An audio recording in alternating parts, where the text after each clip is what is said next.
المكشكشة الوصفة الجديدة او الترند الجديد اللي قلب السوشيال ميديا، حبيت اقدمها معاكم النهاردة بشكل بسيط كده.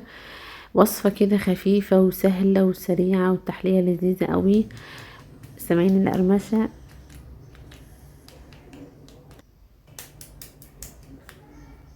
عايزة اقول لكم كانت بجد تحفة جدا وتستاهل التجربة.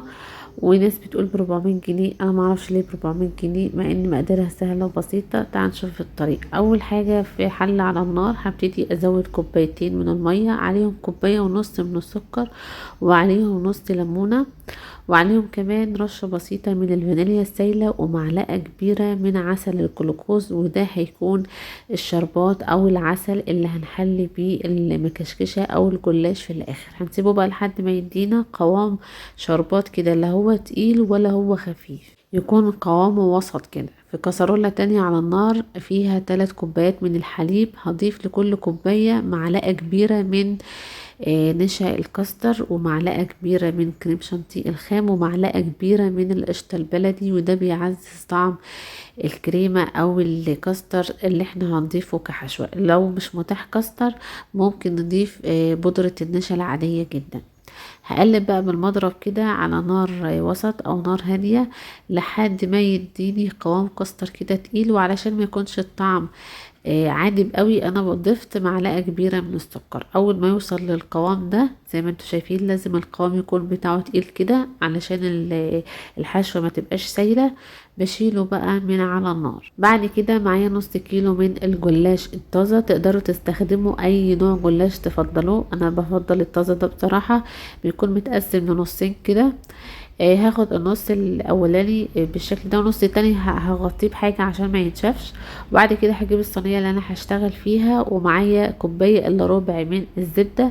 هدي فرشة كده بسيطة في الصينية الاول بالشكل ده. وبعد كده هرجع للجلاش. انا حطيت ورقتين وعليهم بقى فرشة من الزبدة، ما بحطش ورقة بورقة، حطيت ورقتين فوق بعض. وبعد كده بدهنهم كويس قوي بالزبدة. الجلاش بيحب الزبدة، لكن لو مش متاح عندك زبدة ممكن تعمليها بالسمنة، بس بصراحة بيبقى حلو قوي بالزبدة. تقدري تحطي نص زبدة ونص سمنة، هيبقى برضو حلو جدا. هبتدي بقى كده اظبط الورق الجلاش في الصينية بالشكل ده. وكل ما احط ورقة هديلها فرشة كده من المادة الدهنية اللي هي زي ما قلت لكم الزبدة. والزيادة اللي على طرف الصينية دي بعد ما بدهن الورقة كده من جوه، ببتدي ان انا اتنيها كده بحيث ان هي يبقى شكلها حلو. بعد كده هديلها فرشة برضو من الزبدة.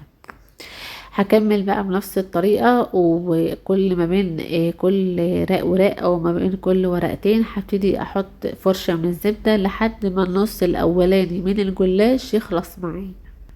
مقاس الصينية دي المقاس الكبير، مش المقاس الصغير. طبعا تقدروا تعملوا في صينية اكبر او تعملوا في صينية اصغر زي ما تفضلوا وزي ما تحبوا.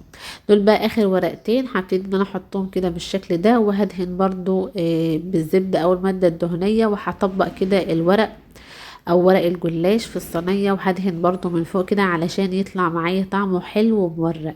هنا بقى الكاستر او كريمة الكاستر كده بقت جاهزة معايا. انا ضفتها وهي دافية او وهي سخنة، مش بتأثر على الجلاش خالص.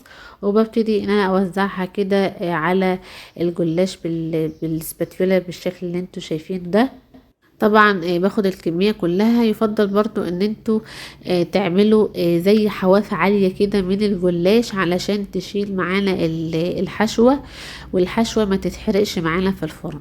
انا كده خلصت نص الكمية بتاعت الجلاش. هنا بقى جبت ورقتين برضو، وقدامكم اختيارين: يا اما تجيبوا ورقتين كده فوق بعض وتدهنوهم كده بالزبدة الاول، وبعدين تعملوا الحركة دي اللي هي حركة الكشكشة دي، او كأنكم بتعملوا مروحة كده. الحركة دي سهلة جدا، كأن احنا بنلم الورقة على بعضها كده. ورقتين، يا اما تعملوا ورقة بورقة يعني زي ما تحبوا. الحتة الاولانية دي انا عملتها بورقتين، ودهنتها الاول قبل ما احطها في الصينية. واي زيادات كده بالطول ببتدي ان انا اقطعها. طبعا مش برميها، لو كمية كبيرة ببتدي ان انا احوشها، وابتدي ان انا اعمل بعد كده بيها مثلا اي وصفة ام علي او حاجة. الاختيار التاني بقى ان انا بكشكشها من غير ما ادهنها بالزبدة. يعني هجيب ورقة بورقة كده وهكشكشها بالشكل ده. وانا بصراحة الورقة الواحدة بتكون افضل من ورقتين، يعني بتدينا كده طعم اخف، وكمان بتخلي الكمية بتاعة الجلاش تكفي الصينية. وبعد كده بقى ببتدي ان انا بقى ادهنها بالزبدة في الاخر. كده ينفع وكده ينفع. انا بصراحة حبيت الفكرة التانية علشان كنت بكشكشها كده وايدي نضيفة، مش بضطر بقى ان انا كل ما امسك ورقة وادهنها الاول ان انا ايدي تتوسخ بالزبدة او المادة الدهنية اللي انا شغالة بيها. هدهن بقى الصينية كويس كده، وبكون في التوقيت ده مجهزة الفرن على درجة حرارة 180. بندخل الصينية بتاخد من نص لتلت ساعة مع المراقبة طبعا. اول ما تتحمر من فوق ومن تحت تبقى هي كده خلاص استوت. هنا بقى كان الشربات جاهز اللي احنا جهزناه في اول الفيديو.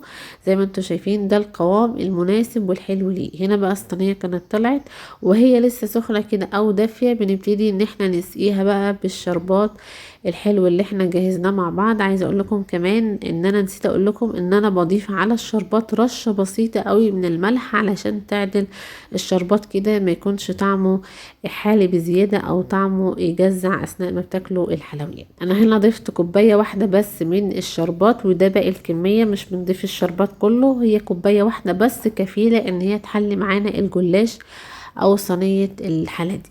معايا بقى اخر حاجة الفستق، وده اللي اشتهرت بيها قوي بصراحة المكشكشة.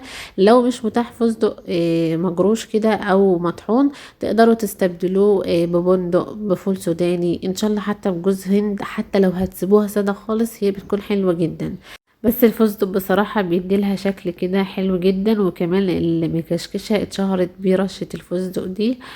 فانا حبيت اعمل الوصفة زي ما هي علشان يطلع الشكل مظبوط. زي ما انتوا شايفين شكلها حلو جدا، وتحس ان هو فخم كده وفي شغل كتير او متعوب عليه، مع ان هي ما خدتش مني بصراحة نص ساعة بالظبط وكنت مجهزاها. شايفين بقى بنسيبها تهدى كده علشان الكريمة او الكاستر كده اللي جوه يكون متماسك زي ما انتوا سامعين كده.